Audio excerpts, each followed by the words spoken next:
මට මෙතන ඇවිල්ලා තියෙන ડોකියුමන්ට් එක ඊ අපි කරපු ප්‍රශ්න පත්‍රේ. ඒතර ඊ අපි කරපු ප්‍රශ්න පත්‍රේ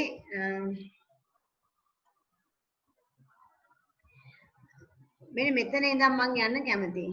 right. ඒතර මේ දුව එයා ලියලා තියෙනවා right characteristics of an agent: autonomous, proactive, reactive, social ability, cooperative, ability to learn.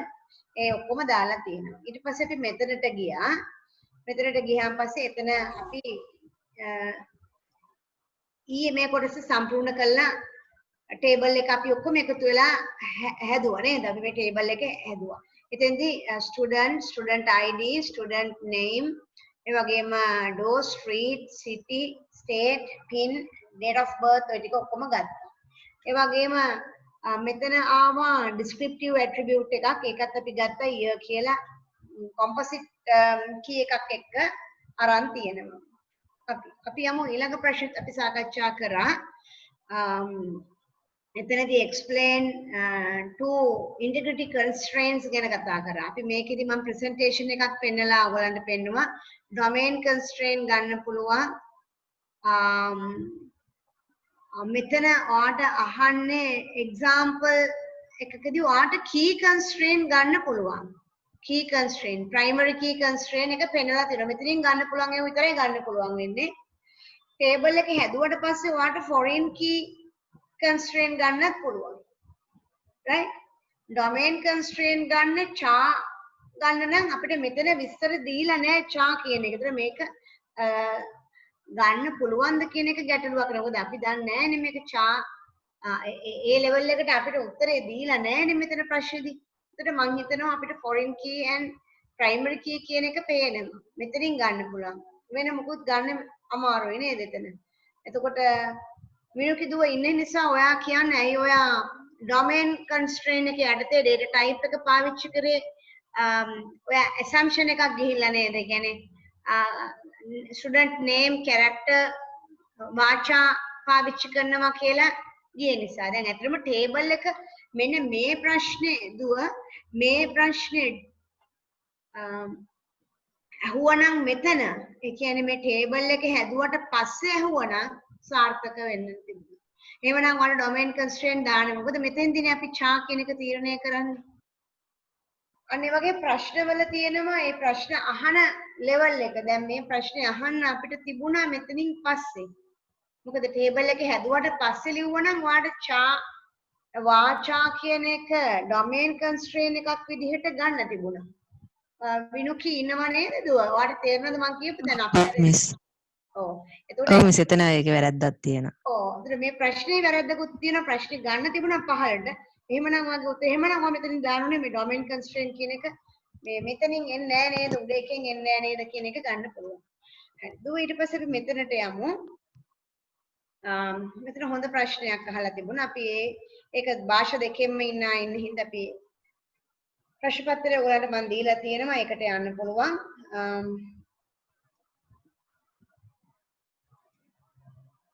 මේ තියෙන ප්‍රශ්නේ දුරකථන නාමාවලියේ කාර්යබද්ධ අවශ්‍යතා දෙකක් ලියන්න කියලා කියනවා. functional requirement. එතකොට මේ දුව ලියලා තියෙනවා IEEE විදිහටම user shall be able to දෙකම හරියටම හරි. පළවෙනි එක දාලා තියෙනවා find telephone number. ඇත්තනේ අපේ ටෙලිෆෝන් නම්බර් එකක් හොයාගන්න. ඒ වගේම නම contact name එකක් හොයාගන්න පුළුවන් වෙනවා. මේ දෙකම නිවැරදි පිළිතුරු විදිහට ගන්න පුළුවන් කිසිම ගැටලුවක් නැහැ. ඊළඟට දීලා තියෙනවා දුරකථන නාමාවලි පද්ධතියක් සඳහා නිර්මාණය කරන ලද සන්දර්භ රූසටහනක කොටසක් දක්වලා තියෙනවලු. එම රූසටහන ආධාර කර ගනිමින් දත්ත ගැලීම් අධීර දෙක කියන්නේ level 1 DFD නිර්මාණය කරන්න පද්ධතිය හා ලියාපදිංචි පරිශීලකයන්ගේ දුරකථන අංක දුරකථන නාමාවලි ගුණුවේ තැන්පත් කර ඇති බව සලකන්න. එච්චරයි දීලා තියෙන්නේ. හරි පුංචි context diagram එකක් දීලා තියෙනවා. එහෙනම් අපි දන්නවා මෙතන එළියට යනවා arrows දෙකක් name telephone number. දුවගේ උත්තරේ ටෙලිෆෝන් ඩිරෙක්ටරි එක අපි අඳිනකොට මේ පැත්ත අපි මකන්න ඕන මම හිතනවා ඒ දුව එක තේරුම් අරගෙන නිකන් අර සිම්බල් වල ගැටලුවක් වෙන්නේ නැත්තේ මෙන්න මෙතන මෙහෙම දාන්නේ නැහැ අපි මෙහෙම දාන්නේ ඒක දුව දන්න කාරණයක් ටෙලිෆෝන් ඩිරෙක්ටරි එක ඩිජිටල් දාලා තියෙනවා ඊළඟට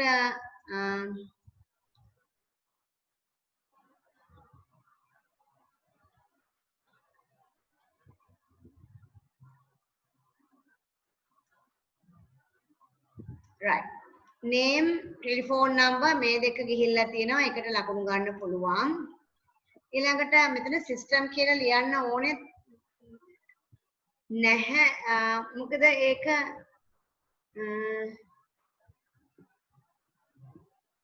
design for a telephone directory system මෙතන location එකක් ගැන අපිට මුකුත් හවුඩුවාවක් නැති නිසා මම හිතනවා system කියලා දාන්න අවශ්‍ය නැහැ කියලා right කොහොමද අපි computerized ඒවායි උතන දාන්නේ නැහැ නේ location එක right හරි මෙතන අපි සාමාන්‍යයෙන් ලියන්නේ වෙනුකි මතකද handle information about ඔව් එහෙම දාමු අපි අර සර් අපිට දීලා තියෙන විදිහ එහෙමනේ අපි එහෙම දාමු මේක ප්‍රශ්නයක් නෑ මේක මේක ඇක්ටිවිටි එකක් නෙවෙයි දාලා තියෙන එක ප්‍රශ්නයක් නෑ name යනවා මෙතනට පුතා name මේකට මම සිතන arrow head එකේ පොඩි ප්‍රශ්නයක් තියෙනවා අනිත් පැත්තට එන්න ඕනේ අනිත් පැත්තට එන්න ඕනේ provide information about registered user මෙතන දාලා තියෙනවා consider the telephone number of users who are registered with the system are stored in the draw the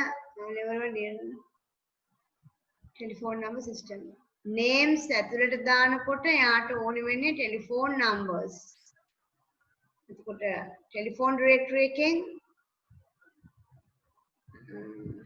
system එකට මේ පැත්තට આવොත් හරි නේද දුව telephone numbers මෙහෙට ගත්තා නම් හොඳයි නේද ඔය ඒකේ arrow head එක මේ පැත්තේලා ඔව්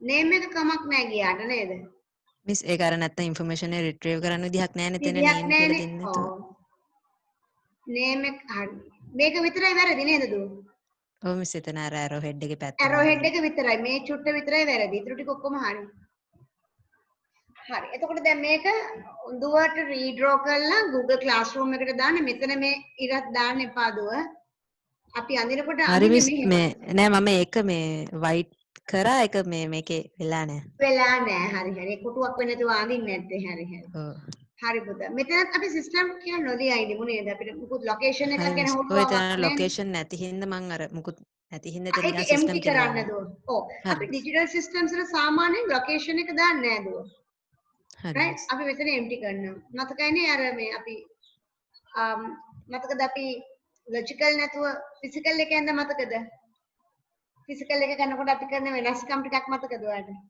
එතකොට අර මේකේ තියෙනව දාන්න location එක අයින් වෙනවා කිය කතා කරා ඒවා right හරි ඉතින් මේක දැන් ඔක්කොම හරි වගේ ඉදිරි ටික මේක වෙනස් වුණා නම් එච්චරයි මට මේකයි වෙනස් වුණා හරි ඉතින් හරි මේකත් පුළුවන් නම් මේකත් අයින් කළා 100 කියලා දාන්න එතකොට ඒකත් හරි හරි සිංහල මාධ්‍ය දරුවෝ මෙතන පුළුවන් ලියාපදිංචි පරිශීලකයන්ගේ තොරතුරු පිළිබඳ කටයුතු කරනවා කියලා අගට දාගත්තා නම් ලියාපදිංචි පරිශීලකයන් පිළිබඳ විස්තර පිළිබඳ කටයුතු කරනවා ඊළඟට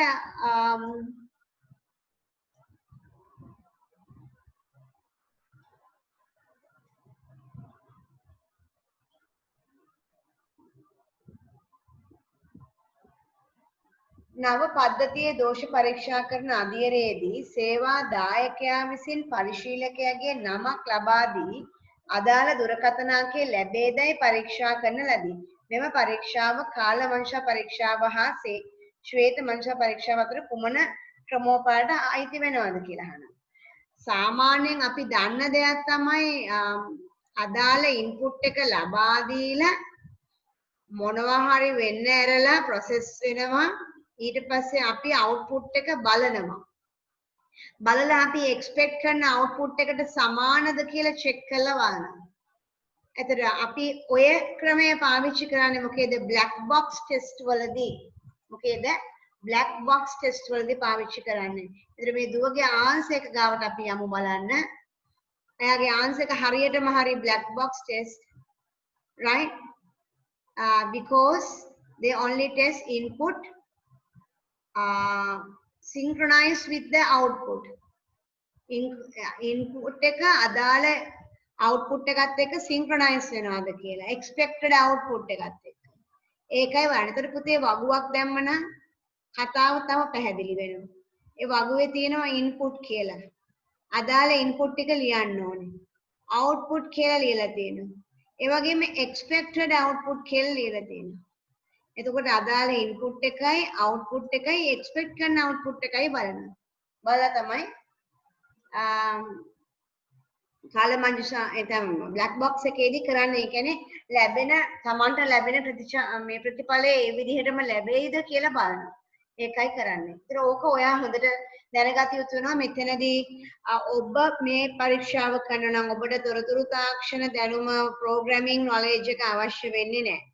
ඔබට අවශ්‍ය වෙන්නේ මෙම පද්ධතියේ වැඩ කරනකොට මොනවද වෙන්නේ? ඒ කියන්නේ මොනවද? එහි කාර්යබද්ධ අවශ්‍යතා විතරයි දැනගන්න ඕනේ. You should know only functional requirements. What is the system specification? System එකෙන් සිදුවන්නේ මොකක්ද කියන එක විතරයි ඕනේ. Right? You don't want to have software programming knowledge. Right? Software programming knowledge එක අවශ්‍ය වෙන්නේ white box testing කරනවා නම් විතරයි. Right? Black box එකට අවශ්‍ය නැහැ. එහෙනම් මේකේ පිළිතුර විදිහට මම මේක බාර ගන්නවා. ඊළඟ ප්‍රශ්නට අපි යමු. Board of Directors of organization has suggested to implement this system using parallel implementation or phase implementation method. Compare, right? ඔන්න දැන් කියනවා parallel එකයි phase එකයි අතර compare කරන්නේ. මුලින්ම බලා ගන්න ඕනේ මොකද්ද parallel කියන්නේ කියලා. Parallel implementation එකේදී සිද්ධ වෙන්නේ මොකද්ද? ඔයා අද නම් දවස් 30 නම් දැනගන්න ඕනේ parallel එකේ වෙන්නේ මෙන්න new system එක තියෙනවා. new system දැනට පාවිච්චි කරන system එක තියෙනවා. proposed system එක තියෙනවා. අදින් පස්සේ implement කරනවා. අපි ඒකට computerized system එක කියලා කියමු. දැන් මොකද වෙන්නේ? අදින් පස්සේ පරණ system එකත් එහෙමම කාලයක් තිස්සේ දුවනවා. මේ රතු පාට system එකත් ඒත් එක්කම යනවා. parallel run කරනවා සමහර විට ජුලයි 20 වගේ වෙනකන්. දවස් ගණනාවක් මේකත් මේ විදිහට දෙකම එකට run කරනවා. ඒකට කියනවා parallel running කියලා. ඉතින් ඔබට හොඳට compare වෙනවා අලුත් system එකයි පරණ system එකයි. risk එකක් අඩුයි. low risky. Right? It is expensive. Why? Because you are running both old and new system parallelly certain period of time. Workload is high. වැඩ නම් වැඩි. ඒ පරණ එකේ වැඩයි අලුත් එකේ වැඩයි එකපාර කරන්න ඕනේ. හැබැයි ඔයාට risk එකක් නැහැ. මොකද හදිසියෙන්වත් අලුත් system එක කැඩුණොත් ඔයාට පරණ system එක එහෙමම up and running ප්‍රශ්නයක් නැහැ. ඒ වගේම phase implementation එකේදී තියෙන්නේ මොකද්ද? phase by phase යන්නේ. එක phase එකක් කරාට පස්සේ එක කොටසක් කරාට පස්සේ තමයි ඊළඟ එක යන්නේ. එතකොට ගොඩාක් කාලයක් යනවා මේ සිස්ටම් එක සමස්ත පද්ධතියම මුළු නව පද්ධතියෙන් වෙලා ගන්නකම් නැත්තම් සමස්ත පද්ධතියම ඉම්ප්ලිමන්ට් වෙනකම් ගොඩ කාලයක් බලාගෙන ඉන්න වෙනවා. right? හැබැයි ඒකේ තියෙන තව වාසියක් තමයි ඒකෙත් අර කම්පෙයාර් වෙනවා. right? ඒකෙත් කම්පෙයාර් වෙනවා අලුත් සිස්ටම් එකයි පරණ සිස්ටම් එක කට්ටියක් පාවිච්චි කරනවා. එතකොට අයිඩියා එක එනවා මේකද හොඳ කියන අයිඩියා එක එනවා. ඒ කියන්නේ රැපිඩ්ලි ටක් ගාලා යන්න ඕනේ නැහැ. ඒකින්ද ලොකු රිස්ක් එකක් නැහැ ඒ හින්දා. මොන හරි එකක් වුණොත් ඒ ෆේස් එකට විතරයි බලපාන්නේ. අය විදිහට වාට කම්පෙයාර් කරන්න පුළුවන්. right?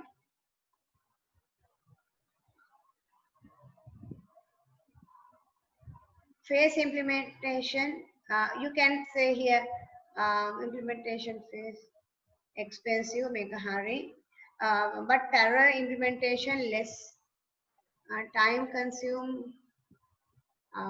මෙතන මේක අරකට එක්කම දාමු නේද වෙනු කිදුව parallel implementation less time and phase implementation take more time than කියලා එකත් එක්ක ගලපන්න පැටියෝ තේරුණාද එහෙම යන්න පුළුවන් ඔයාලට ඔව් අර එකක් කිව්වොත් ඊළඟ එක කියලා දාන්න දෙකේම එකම කියලා දාන්න right එහෙම වුණොත් හොඳයි දැන් එකක එක්ස්පෙන්සිව් කිව්වොත් අනික එක එක්ස්පෙන්සිව්ද නැද්ද ඒ කියන්නේ ඒකත් ඒ වෙලාවෙම කියලා දාන්න ඒකේ අනිත් සයිඩ් එකක් කියලා දාන්න මම හිතනවා එහෙම කිව්වොත් ඒක සාධාරණයි සහ ගැළපෙනවා ලියන්නත් ලේසියි පොයින්ට් ෆෝම් එකෙන් ලියනකොට හරි ලස්සනට ඒක ලියන්න පුළුවන් දුවට හරි එතකොට ඒ දුවගේ ආන්සර්ස් මම චෙක් කරා ඒ වැරදි අඩුපාඩු හදලා දුව ඒක අප්ලෝඩ් කරන්න දැන් අනිත් දරුවෝ තමන්ගේ ආන්සර්ස් එනවා දැන් ඔයගලන්ට ඔයගලගේ කම්ප්ලීට් ආන්සර් එකක් හදාගන්න පුළුවන් මේ දුවගේ ආන්සර්ස් තියෙන නිසා හරි මම තව ප්‍රශ්නයක් දෙකක් දාන්නම් නිකන් අහන්නම් නිහිත පද්ධතියක් embedded system කියන්නේ මොකක්ද කියලා අපි කතා කරා. පුතාලා දන්නවා embedded system කියලා කියන්නේ ලොකු system එකකට support කරන්න හදාන්න තියෙන තව පොඩි system එකක්. ඒක දැන් අපි ගත්තොත් fan එක කියන්නේ system එකක්. ඒක sensors පාවිච්චි කරලා රස්ටි වෙනකොට විතරක් on වෙන්න automated fan එකක් හදා ගන්නවා නම් අර ලොකු fan එකට high කරන්නේ මේ පුංචි system එක. يعني system එකක් ඇතුලේ ඉන්න තව system එකක් වගේ තමයි. right? නිහිත පද්ධතියක්. යන ශීතකරණයේ රෙදි ශෝෂණ යන්ත්‍ර මෝටර රථ ඒවා වෙන්න පුළුවන්. ඒවා ඒ පද්ධතියක් තුළට කාවද්ද නිදිත කර ඇති පරිගණක පද්ධතියක්. embedded computer system. ඒකට තියෙනවා input system එකෙන් ඒ ආදාන ලබාගෙන ක්‍රියාවලිය සිදු කිරීමෙන් පසු ප්‍රතිදාන ලබා දෙනවා. ආදාන ක්‍රියාවලිය සහ ප්‍රතිදාන ආකෘතිය අනුගමනය කරනවා එක. සංවේදක විසින් භෞතික ලෝකයේ වෙන තත්ත්වයන් ආදාන ලෙස ග්‍රහණය කරගෙන ඒවා සකස් කරලා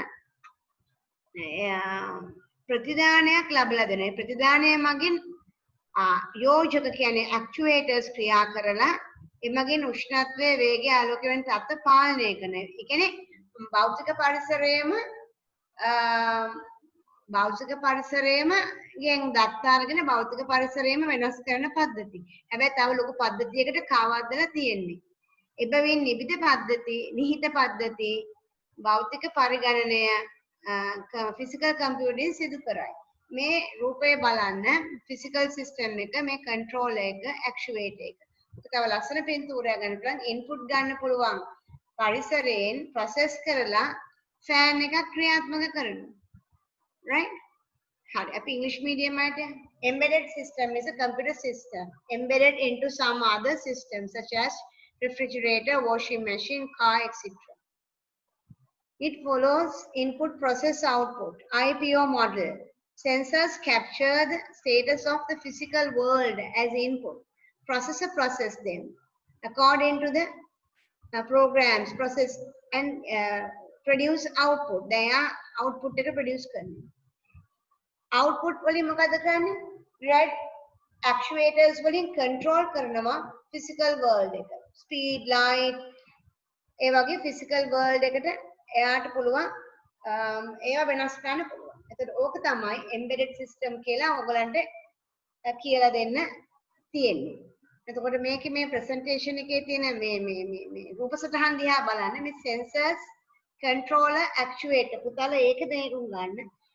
real world එකත් එක්ක මේ දෙක තමයි ඒ කියන්නේ physical world එකත් එක්ක මෙයයි සම්බන්ධ වෙන්නේ. මෙතන ඒක තේරුම් ගන්න ඕනේ. අර අපි මතකයි නේද ගිය පාර sensor actuator ඔක අහන්න පුළුවන්. මේ කෑල්ල නැවත නැවත මම කියනවා මේක අහන්න පුළුවන් කොටසක්. එතකොට මේක ගැන හොඳ අවධානයෙන් ඉන්න ඕනේ ඔයගොල්ලෝ. හරි මම ඒත් එක්කම තව question එකක් ගත්තා.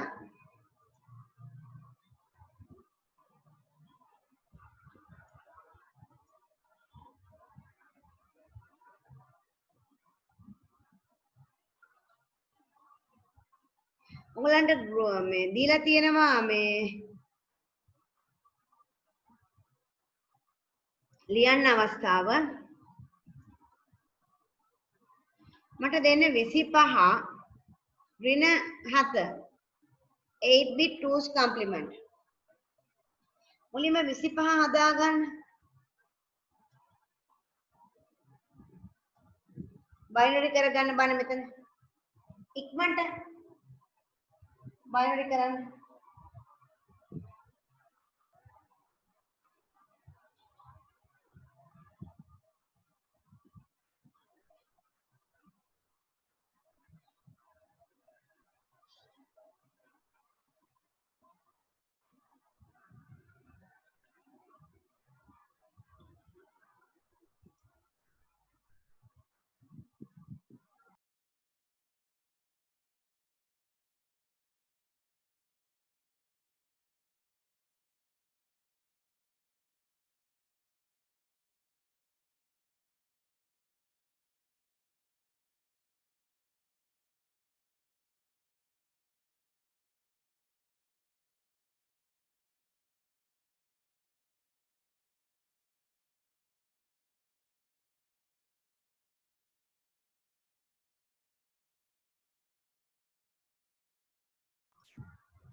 හරි ඔයාලට ඩබල් චෙක් කරන්න පුළුවන් 1 2 4 8 16 මේ උත්තරේ හරිද හරි නේද 25 ඇවිල්ලා තියෙනවා දැන් අපි මේක ලියාගමු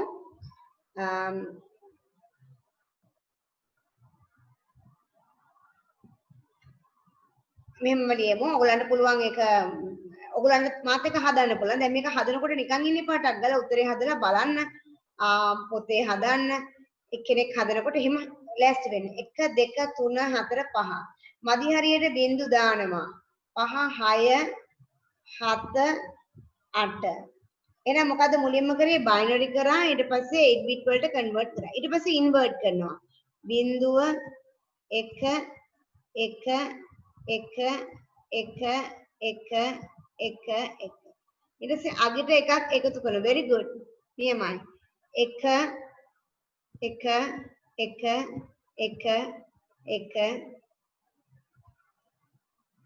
මට වැරදුනා නේද පොඩක් ඉන්න මට වැරදුනා 1 බිංදුව 1 බිංදුව 1 මෙතන වැරදුනා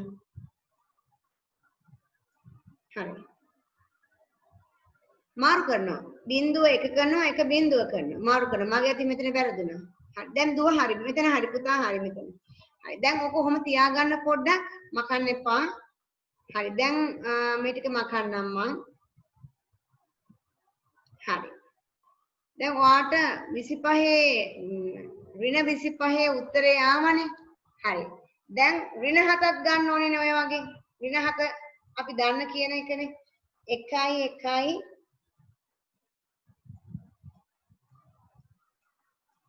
ඉතුරු ටික බිංදු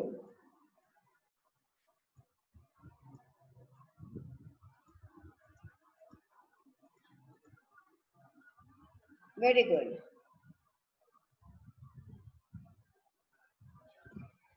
ඒකෙත් එකක් එකතු කරන්නකෝ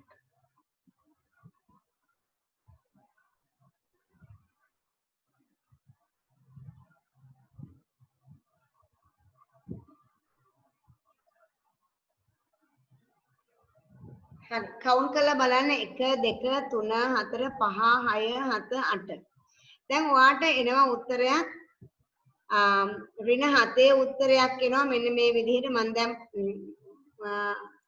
පාවිච්චි කරනවා මගේ ටෙක්ස්ට් ටූල් එක 1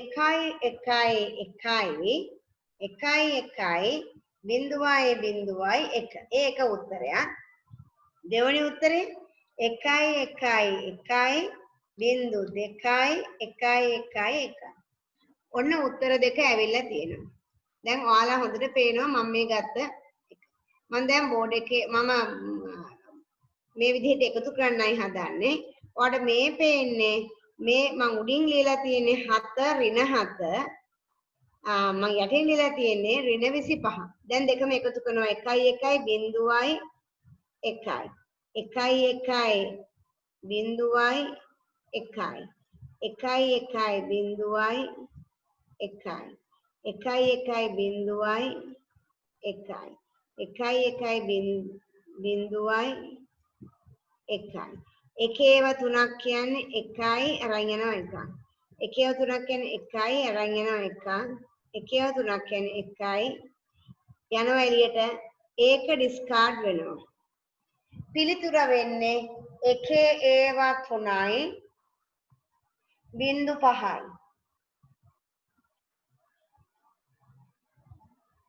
ඒ පිළිතුර විදිහට මම ගන්න මේ එළියෙන් ලියන්නේ මෙතරම ලියන්න ඕනේ පරිස්සමට ඉඩ හදාගෙන අපිට මේ පොඩක පිළිඳයි පෙවුන්නේ නැත්තේ එහෙනම් ඕක පිළිතුර.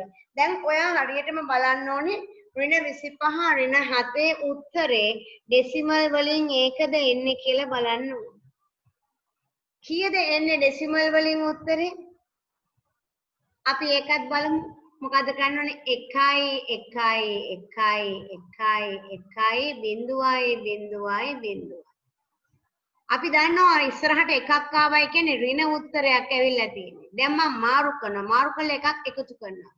දැන් උත්තරේ ගන්න 1 1 බිඳුවයි 1යි. 1 1 බිඳුවයි 1යි. 1 1 බිඳුවයි 1යි. 1 1 බිඳුවයි 1යි. 1 1 බිඳුවයි 1යි.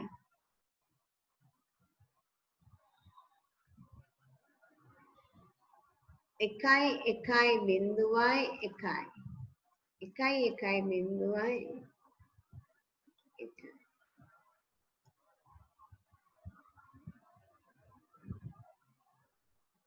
එකයි එකයි බිඳුවයි හරිද ගියා බිඳුවයි එකයි නෑ වැරදුනා නේ මම අනිත් පැත්ත හරවල එකක් එකතු කරන්න ඕනේ මම ඔක්කොම එකතු කරගෙන ගියා මේ ටික වැරදි ඔයගොල්ලෝ කියන්නේ නැහැ මට 1 1 බිඳුවයි 1යි මෙතනට ගියේ ඒකයි මේකයි මෙතන 1 1 බිඳුවයි මේකයි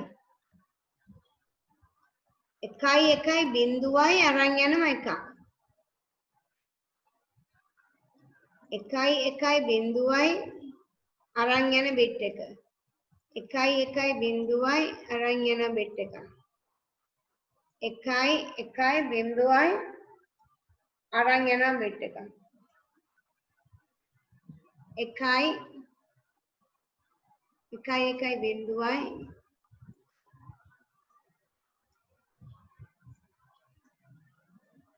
එළියට පැන්න. හරි.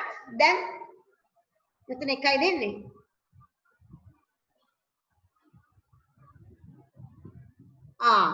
ඔව් ඒක නෙමෙයි ගන්නෙ. sorry. 1යි. ආයි පයින් නෑ. ඒ දෙක යන්නේ නෑනේ. බිඳුවයි.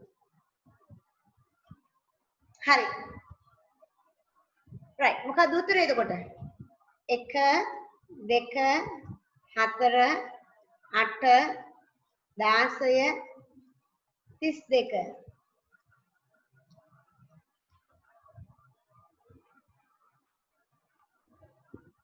මෙතෙන්දි පොඩි මිස්ටේක් එකක් වුණා වගේ මට හිතෙනවා. අපි ආයි හදමුද බලන්න. අපි ආයි හදමු. මොකද්ද උත්තරේ එන්න ඕනේ ඩෙසිමල් වලින්? මොකද්ද උත්තරේ එන්න ඕනේ ඩෙසිමල් වලින් කියන්න මට මුලින්ම?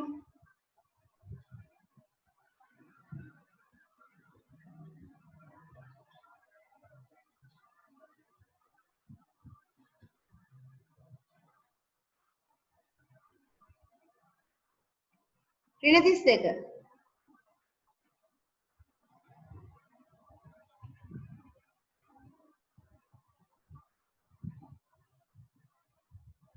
නෑ නේද?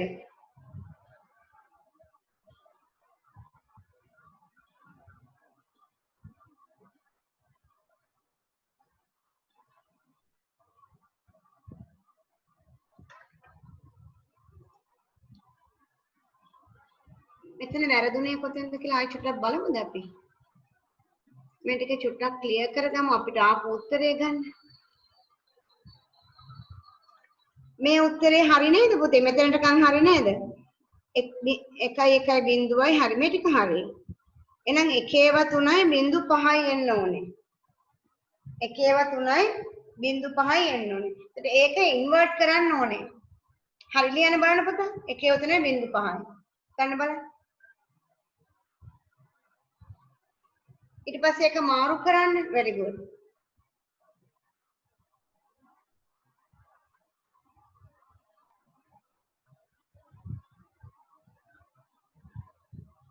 ඔව් එකතු කරන්න එකක් 1.1.0 එහෙම ගන්න බලන්න.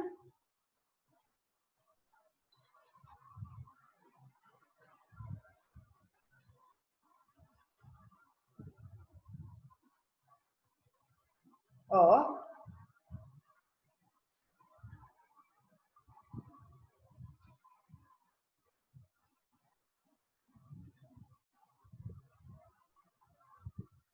හරි නේද එතකොට 32 තමයි එන්නේ නේද හරි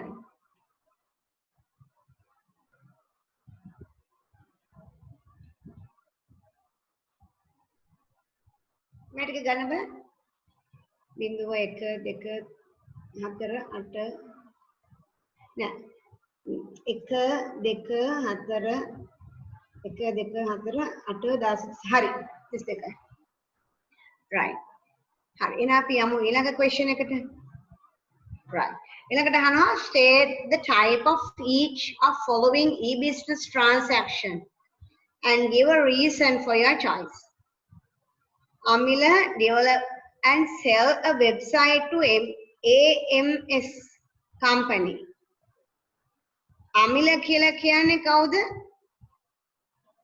එයා එතන එයා දාලා තියෙන පුද්ගලයෙක් විදිහට C to B why transaction කොහමද යන්නේ consumer to business මෙතන business එක company කියලා දාලා තියෙනවනේ ඊළඟ එක Nalin sells his mobile phone to Hiran through a e-commerce website C to C because Nalin and Hiran both are consumers Sinhala මාධ්‍යදරුවන්ට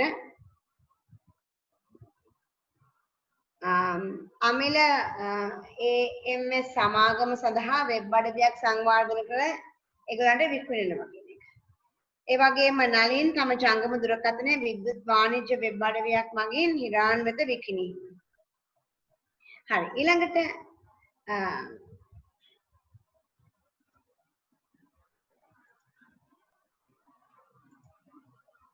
ඊළඟ එක දීලා තිනවා පහත රූ සටහන විශේෂඥ පද්ධතියක සංරචක නියෝජනය කරයි ABC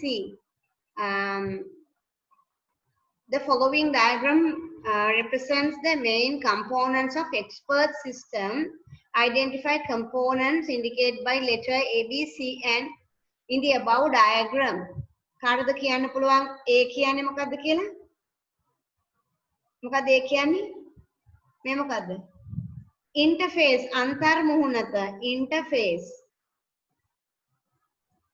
face මේක තමයි knowledge මොකද මේ ඉන්නේ non expert කෙනෙක්නේ query එක යවන්නේ යා advice ගන්න යා එහෙනම් මෙතෙන්ට තමයි අර expert knowledge එක දාන්න මේ තමයි knowledge bank දැනුම් ගබඩාව දැනුම් පාදකය මේ තමයි inference engine අර search engine එක වගේ inference engine එක තමයි මේ තියෙන්නේ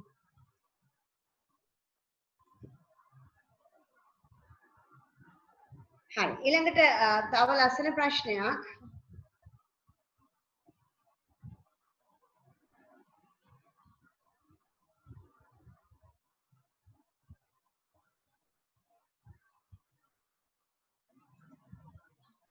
මේ තියෙන්නේ මේක ලස්සන ප්‍රශ්නයක්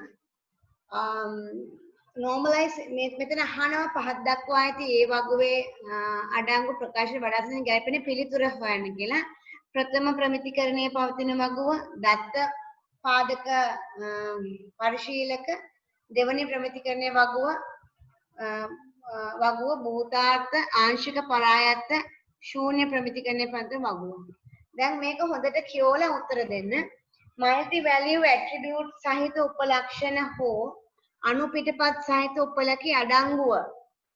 ඔය මොකක්ද ඔය? multi value attribute තියෙනවා. ඒ වගේම උපලකි අනුපිටපත් ඒ කියන්නේ මතක ඇති coach කියලා ගොඩක් තියෙනවා. course කියලා ගොඩක් තියෙනවා. a table contain duplicate rows. ඉරි ගහන්න බලන්න මොකද්ද කියන්න පුළුවන් කියලා බලන්න. very good. No, it's not normalized. අපි කියනවා zero normal. පුතේ ප්‍රමිතිවකරණය වෙලා නැත්තම් තමයි මේ වගේ ඩුප්ලිකේට් ඒවා තියෙන්නේ. හරියට ඔයගලන්ගේ අර course 1 course 2 course 3 වගේ එහෙම තියෙන ඒවා. right? course කියලා එකම නම තියෙන්නේ ඒවා. ඊළඟට group responsible for physical database implementation and preference. භෞතික දත්ත ක්‍රියාත්මක කිරීම සහ කාර්ය සාධන සඳහා වගකිව යුතු පිරිස. ඇත්තටම මෙතන මේ ප්‍රශ්නේ පුද්ගලයෙකුට ඉන්නේ දත්ත පාදක පරිපාලක විතරයි. අනිත් අය කවුරුත් නෑ. ඒ හින්දා ඒක කිසිම නිතරංගයෙන් එතනට යනවා. ඇත්තටම මෙතෙන්ට දාන්න පුළුවන් තව මොනවා හරි දේවල් ටිකක්. ඒකට ඒක හොයාගන්න අමාරු වෙන ළමයින්ට. මේක නම් අමාරු වෙලා නෑ. දත්ත පාදක පරිපාලක කියන එක ගන්න පුළුවන්. ඒ කියන්නේ database administrator තමයි ඒක responsible. right? එයා තමයි group of responsible for physical database implementation and performance. right? a table with no partial dependence. අන්න හරි. partial dependent නැති වෙන්නේ දෙවෙනි ප්‍රමිතිකරණයේදී. එතකොට තුන්වෙනි ප්‍රමිතිකරණයේදී නැති වෙන්නේ මොකද්ද? transitive dependency. transitive dependency. ඒතර ඔයාලා ඕක දැනගෙන ඉන්න ඕනේ. එතකොට අමාරු වෙන්නේ නැහැ. හරි. එහෙනම් අද මම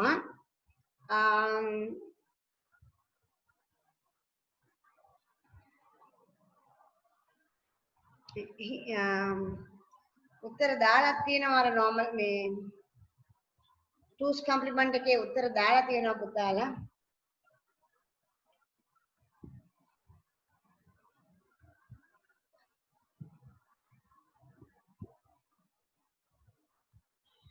පළවෙනි ප්‍රශ්නය අහනවා consider the relational schemas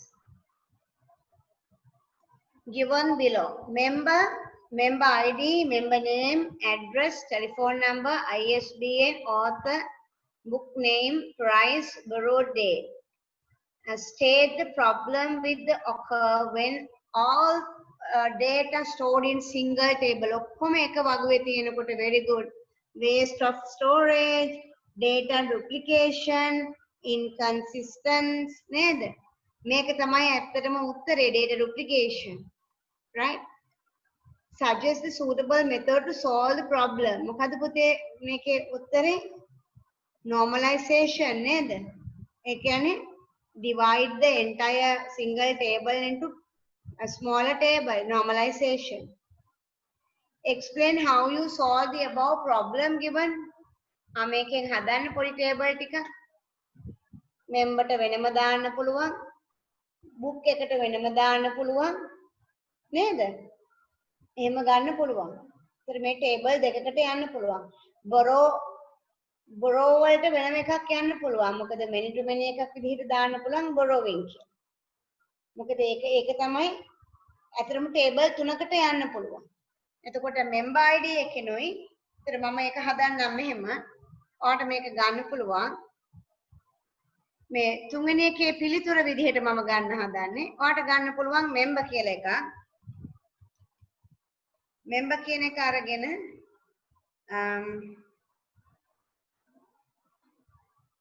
mem id එක primary key එක m name එයාගේ address එක එයාගේ තොරතුරු විතරයි වෙන වෙනම දෙන්න එපා.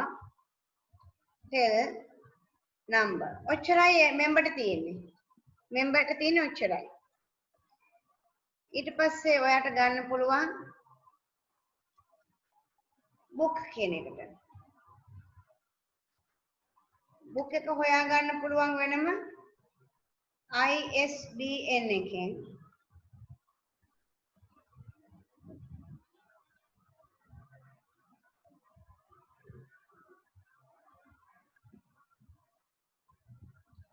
book name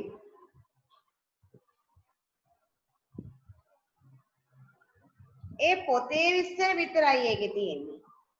ඊළඟට ඔයාලට ගන්න පුළුවන් තව ටේබල් එකක්.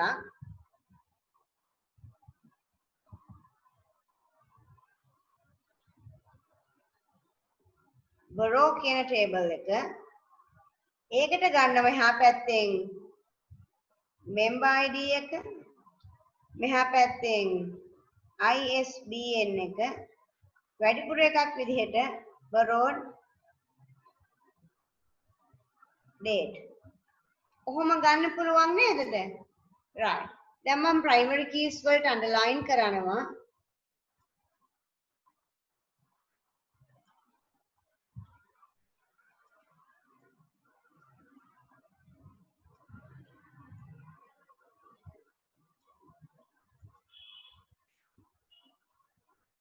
මේක පේනව නේද? හරි. දැන් ඊතල දාන underline කරපු තැනට තියමුකෝ අපි. මෙහෙම. මේක පේන්නේ නැද්ද දන්නේ නැහැ මම.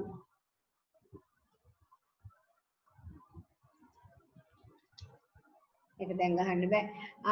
ISBN එකට ඊතලයේ දාන්න හරියට හරි. ඔබ තමයි පිළිතුරු වෙන්නේ. එහෙනම් අද දවසේට මම කරන questions එක නතර කරනවා. ඔයාලට හැබැයි මේකේ උත්තර ටික මට එවන්න වෙනවා. right? මම දැන් අප්ලෝඩ් කරනවා මේ ප්‍රශ්න පත්‍රේ.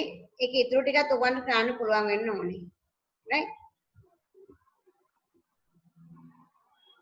right මේක හොඳ ප්‍රශ්නයක්. ලෑස්ති වෙලා ඉන්න මාත් එක්ක කරන්න එක. හෙට මම කරනවා ප්‍රශ්න පත්‍රයේ ඉතුරු කොටස් ටික.